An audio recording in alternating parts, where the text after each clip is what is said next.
What is up, YouTube land? We're back. We're gonna do the Great Bay Temple today. How excited are you?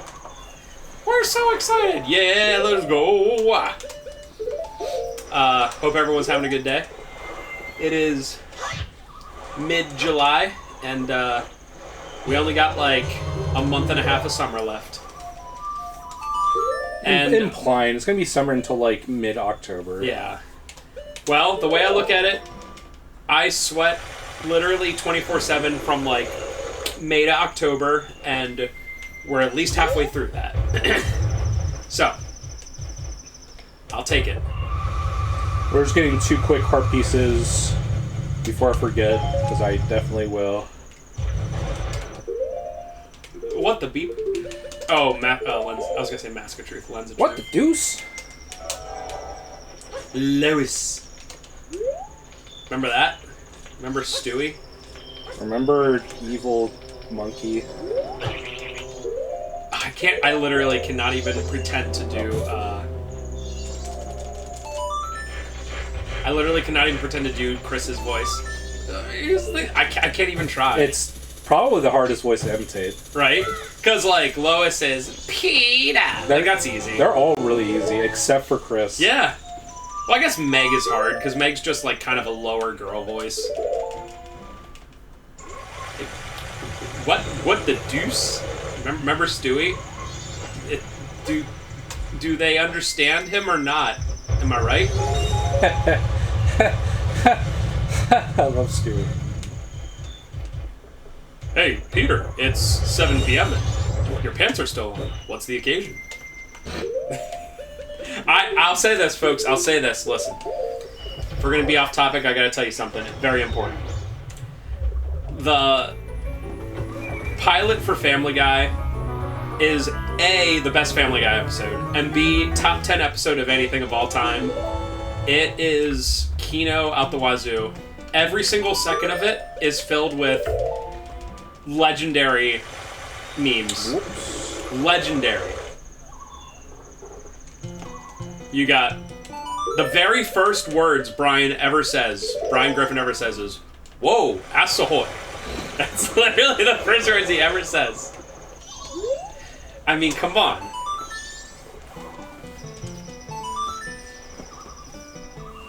Hey, did someone touch the thermostat? Brain implant, Meg. Every father has one.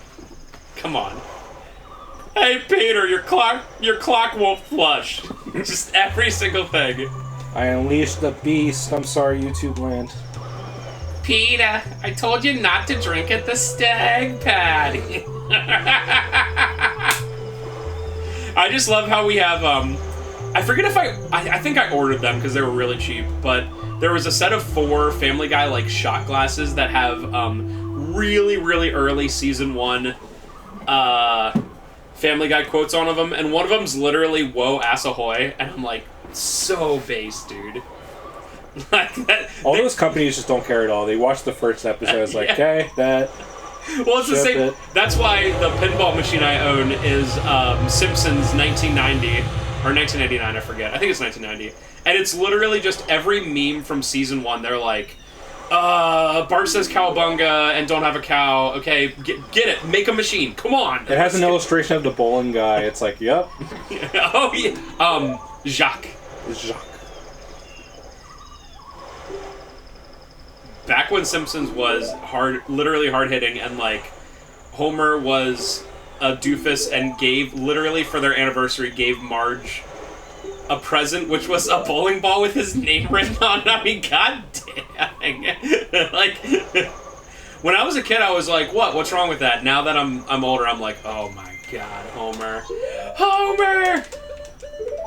You know that meme of, Walter White yelling it in the back seat. He's like locked in the car. Homer! Don't give Marge a bowling ball! Homer! Oh man. So good. So good. So, Legend of Zelda Majora's Mask, by the way. Going to Great Bay Temple. Yeah, There's about to be a comedy scene that, if you remember, these were the people responsible for Makai's death, so this is kind of weird and off-putting. Oh yeah. So I need to make all this work out together. Let's see.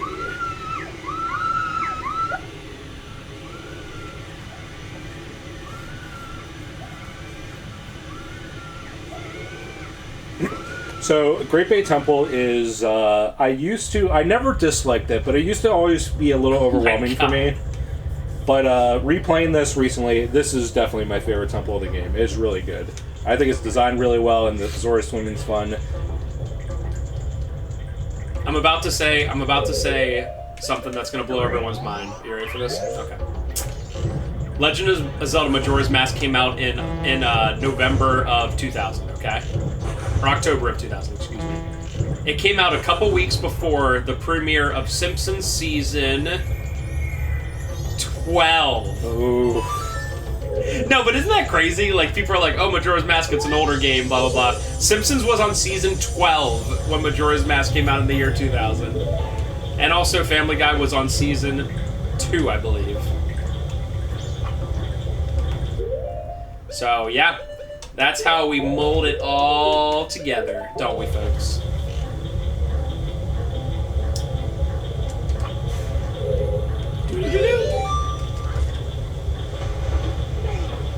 Yeah, the, how do you say, the color coding on this stuff is pretty cool. Yeah, I think it's pretty obviously, yeah, I don't think there's anything super overwhelming about this dungeon. It's mostly that you have to just pay attention and don't forget to do the valves in every room, or else you'll have to backtrack, and then it sucks. It really sucks backtracking. Especially if you do something when the water is different, like clockwise, then it really sucks. So, why do people super hate on the water temple in Ocarina of Time, but never really mention this temple? Is it because, like, generally... Well, I think this temple's better, and also I think the amount of people that actually finish Majora's Mask is, like, overwhelmingly less than people that beat Ocarina of Time. It's gotta be, right? This game is just definitely not, like, a... I would definitely say that this is, like, one of the most Zelda veteran games in the series. What would you say, besides Zelda 1, what would you say is literally the most? Zelda 2. Yeah, you're right. Besides the NES ones, how about that? I feel like... Oh, man. I feel like Wind Waker's pretty easy to pick up. Yeah, Wind Waker's easy to pick up. It seems like Skyward Sword's pretty easy to pick up. Wind Waker might be the easiest game in the series. Breath of the Wild is made to be easy to pick up. Like, so many normies play that game. Yeah, that's definitely, like, a good Zelda game for people that don't even like Zelda. Which is why it did really well. Twilight Princess? That one seemed a little... Not Majora's Mask hard, but it seemed like a little bit harder to pick up and play. Maybe I'm wrong there. I've never actually played it, but I've seen you play it. And Link to the Past is very easy to pick up and play, so... Yeah, it has to be, besides Zelda 1 and 2, it has to be Majora's Mask. It's, like, not even close. Yeah. You know what that reminds me of? The, We did it, lads.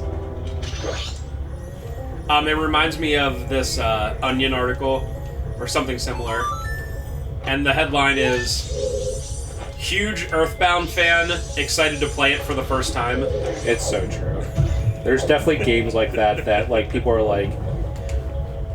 As weird as it is, I think also, like, Undertale's, like, a good one for that, where, like... But that game's so easy to, pick up and play. Yeah, but, doesn't require anything. No one plays it, and all the discourse that I see about it, like, people, like, barely know anything about it. Interesting. Other than, like, weird osmosis of, like, fan fiction stuff. It's very bizarre. It's literally something like a person who has never played video games could pick up and play. Now, some of the later bosses are very difficult, but, like, you could get a couple hours into it without having played a video game before, you know? Yeah. Earthbound may be a little bit different because that, it's not a standard RPG in so much, like, go from A to B, you know what I mean? Like, there's a lot of, like, sidetracking and backtracking and such. and just general weirdness. Question of the part for anyone out there in YouTube land or here. What's another example of huge Earthbound fan excited to play it for the first time? I think Majora's Mask fits in that category too. Yeah, that's a good one. There's so many. Now I know some people who are really hardcore Majora's Mask fans, like say Finch as an example, but he's like obviously played it multiple times and plays like all the Zeldas and whatever. But I guarantee there's a lot of people that are like, oh, Majora's Mask is just the best. It's so deep and blah blah blah, and you know they didn't like 100% it or beat the Stone or Temple. even just beat it. Even beat it, yeah. I don't expect like most people to 100% this game because it's fairly complicated. Yeah. But or even beat it while following a guide, which is fine. I did that as a kid. I personally hold nothing against that because time is valuable, and you don't want to start with a guide from moment one. But if you get to the point of being like, wow, I've put a lot of hours into this game, I just want to get through it now, I understand. So, anyway, what are other games like that? I'm gonna actually go ahead and say some of the Metal Gear Solid games. There's a lot of, like... The Metal Gear Solid games are not particularly easy to get into. They have very long cutscenes, very confusing stories, and stealth games aren't pick up and play. They just aren't, They're not, you run in and slash everyone and you're done or whatever. And I've had a lot of people talk to me where I'm like, are you really a Metal Gear... Like, in my head, I'm like, are you really a Metal Gear Solid fan? This is my least favorite mini-boss in the game. It just feels so chaotic. And I can't figure out, like, a good way to, like, kill him fast. And it's nothing that the Zelda series hasn't seen before. Like, you have these bunch of balls around him, and then you, get the balls off. But it seems, like, especially frantic in this game. And I just feel like if you're doing, like, a low heart challenge for this game, this would be the hardest boss to do in 3 hearts. Makes sense.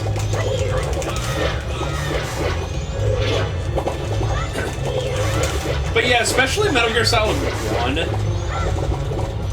being a game with a lot of backtracking and just like a lot of like random stuff to do, I just don't think as many people that say they're fans of it have actually beaten it. I don't know, that's just my general thought.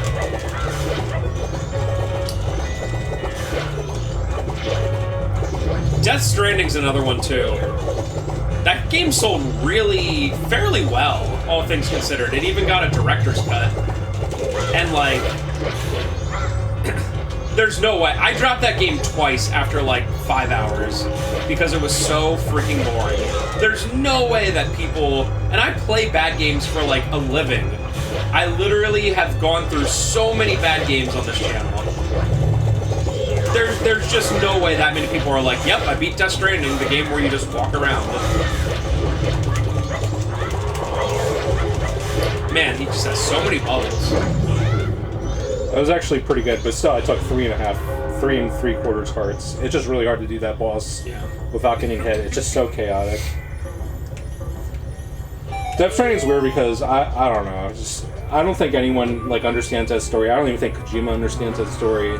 And the gameplay, like anyone who like honestly says like I like the gameplay in Death Stranding, I think they're just being contrarian to rile people up. It's just like you can't possibly play that game and think it's interesting because the end goal of that game is it's like logistics. Like you want to make it as painless as possible. In terms of like setting up like zip lines and like setting up bridges and ladders and stuff, like you don't actually want to walk everywhere. You want to set up stuff so it plays itself, and that's the end goal of the game. And it's like, what's the point of playing it then? If the gameplay is intentionally not fun, and what you want to do is set up all this stuff to skip it, then why even play the game? That's fair. Yeah, that's really fair. Because everyone's like, it's just so... I don't know, it's like you see like gameplay footage of like them setting up zip lines that skip the entire map, and it's like, cool, I mean, that's cool. Why are you playing this game then? No, that's a really good point. Because good games, you want to, within reason, continue them. Like, I get, like, you can say the same thing for Minecraft. Like, Minecraft, like, once you're really good at it, you set up all these, like, automatic machines that, like, grind XP for you and get you unlimited materials. But first of all, setting up those machines is complicated and fun in itself. It's not just go to waypoint A, set a zipline point, and then you're done. It's definitely not that.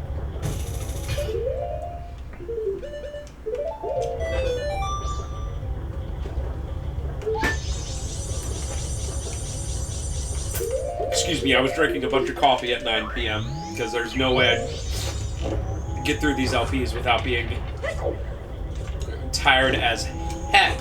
Yeah, I said it, folks. I'm telling Ash. Heck. H-E-double-C-K. Oh. Whoa. Yeah, literally 0 out of 10 game.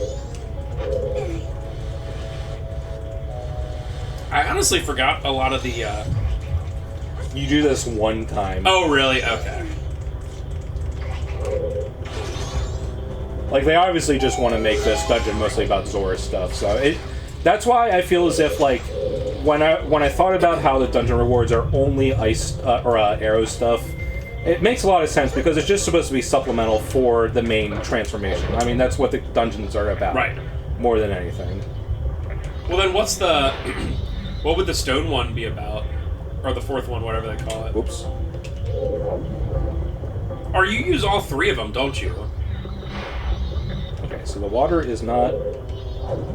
Oh yeah, okay. I'm glad I caught myself. I was like, why is the water not running in the red pipe? I did not do the bottom one. It's Jover. So I'm really glad I caught myself before we, well, we couldn't reverse the water, but it would be an annoying backtrip. I love when you can fly out of the water like that. Yeah. So cool.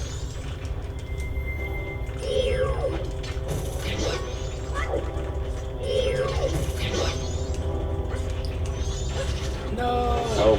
Okay. Maybe you have to be the Zora. Oh. Pretty weird. I think it's just a compass pointing us to get up, but whatever. We need it. I need it.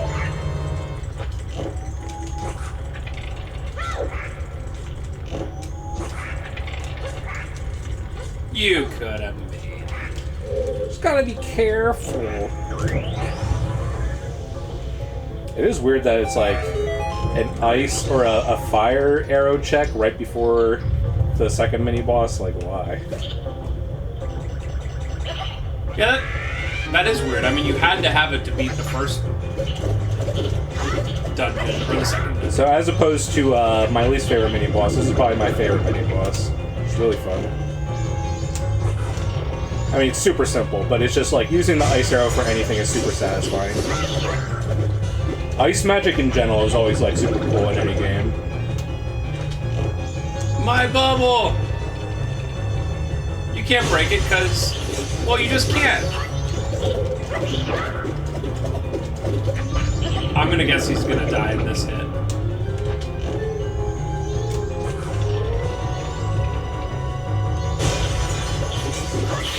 Oh my god. So another thing I did when I was making this save for the day was I beat the frog boss in the first dungeon to move him to the frog river. So all we have to do after we're finished with this dungeon is get the 2 miscellaneous frogs, and then we can get the Dongero heart piece. I really didn't want to do this entirely off screen, so I figured that now would be good because we're doing the 3rd dungeon now. Did I say last time that I think that that's the most ridiculous heart piece in the game? Oh yeah, we definitely agreed to this. Ridiculous. It's the most convoluted one. Even just getting the mask of stuff. I mean, I already went over it for like 10 minutes, but getting the mask is complicated. Then getting the heart piece for it is not necessarily super complicated, but it is a lot of backtracking and tedious work. If you're looking at it in terms of like how much you're putting into it compared to reward, it's not there. Now, if you're just you're like, I want to do everything this game offers, that's great. But yeah, that is very little reward. If it was like a cool item or something, oh, great, but a singular heart piece is brutal. This is the one I forgot. Tatil, no.